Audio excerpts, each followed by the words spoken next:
একীভূত ৫ ব্যাংকের গ্রাহকদের হাহাকার চরমে পৌঁছেছে। একদিকে বারবার টাকা তুলতে পারার সুখবর, অন্যদিকে বাস্তবে সেটার মিল না পেয়ে হতাশ ও ক্ষুব্ধ গ্রাহকরা। কয়েকদিন পরপর বাংলাদেশ ব্যাংক বিভিন্ন সীমা নির্ধারণ করে দিয়ে বলছে টাকা তুলে নিন। এরপর গ্রাহকরা ছুটে গেলে শাখা বলছে টাকা নেই।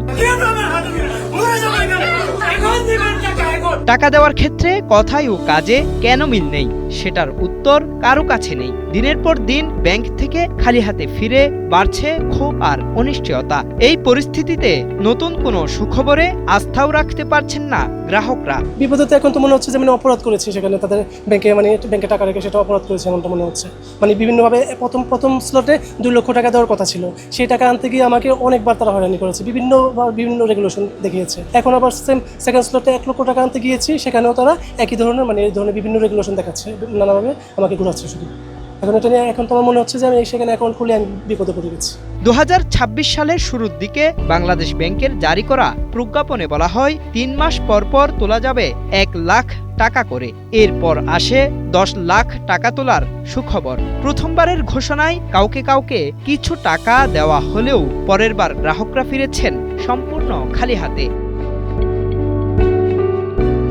27 আগস্ট সরেজমিনে গিয়ে দেখা যায় ওই 5 ব্যাংকের শাখাগুলোতে রীতিমতো ভুতুরে পরিবেশ। গ্রাহক তো দূরের কথা, ভেতরে কর্মকর্তা কর্মচারীরাই নেই। চারপাশে শুনশান নীরবতা, ব্যাংকিং লেনদেনের কোনো কার্যক্রম নেই। কিন্তু এসব নিয়ে ক্যামেরার সামনে কথা বলতে নারাজ সংশ্লিষ্ট শাখার কর্মকর্তারা। কোনো পাবলিকের যদি কোনো লিমিট থাকে, লিমিট অনুযায়ী আমরা তাকে যেই পরিমাণ টাকা চাচ্ছে সেই অনুযায়ী আমরা তাকে দিতে পারতেছি। আর লিমিটটা টোটালি নির্ধারণ করে হেড অফিস। এর বাইরে আমরা আমাদের নিজেদের পক্ষে কোনো এখতিয়ার নেই কোনো গ্রাহককে টাকা দেওয়ার। এটা কম্পিউটারে সফটওয়্যারে অটো একটা লিমিট থাকে, হেড অফিস থেকে দেওয়া হয়। গ্লোবাল ইসলামী ব্যাংকের পান্থপথ মহিলা শাখায় গেলেও দেখা যায় একই দৃশ্য। গ্রাহকদের পদচারণা নেই। ব্যাংকিং কার্যক্রম কিভাবে চলছে তা নিয়ে ম্যানেজারের সাথে কথা বলার চেষ্টা করলে তিনি পাঠান ম্যানেজার অপারেশনের কাছে। এরপর তিনিও ক্যামেরার সামনে কথা বলতে চান না। আমার এখানে ক্লায়েন্ট আসলে শুরুর দিকে তো অনেক আসতো, যেহেতু আমরা টাকা দিতেছি না বা আমাদের অনেক সময় ফোন করে টাকা দিতে পারবো কিনা, আমরা যদি বলি যে হ্যাঁ পারবো হয়তো আসে, আর যদি বলি পারবেন আমরা পারতেছি না, আমাদের এখানে এসে টাকা নেই, তখন হয়তো আসে, আবার অনেক সময় আসে।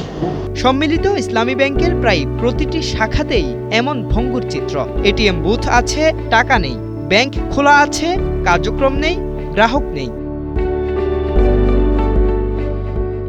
অনেক চড়াই উতরাইয়ের পর এই 5 ব্যাংকের গ্রাহকরা 1 সেপ্টেম্বর থেকে চাহিদা মতো টাকা তুলতে পারবেন বলে জানিয়েছেন বাংলাদেশ ব্যাংকের গভর্নর মোহাম্মদ মুস্তাকুর রহমান। তবে এই ঘোষণায় গ্রাহকদের মতো আস্থাহীনতায় আছেন শাখাগুলোর কর্মকর্তারাও। এদিকে 1 সেপ্টেম্বর থেকে সম্মিলিত ইসলামী ব্যাংকের গ্রাহকরা প্রয়োজন অনুযায়ী টাকা তুলতে পারবেন, সেটা স্পষ্ট করেই জানাচ্ছে বাংলাদেশ ব্যাংক। কবে থেকে আপনি খেয়াল করেছেন? বলেছি যে 1 সেপ্টেম্বর থেকে। তার আগে আসলে তো হবে না, আমরা ক্যালকুলেশন করব যে টোটাল কেমন টাকা পয়সা লাগবে, এগুলো করতে এই জন্যই আমরা কয়েকটা দিন সময় নিয়েছি। আগেও মিলেছে এমন নানা আশ্বাস, কিন্তু শাখায় গিয়ে মিলেনি যথাযথ টাকা।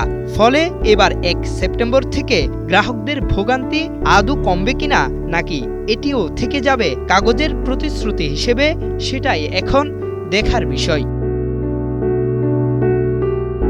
জাহেদুল ইসলাম আরিফ, সময়ের আলো, ঢাকা।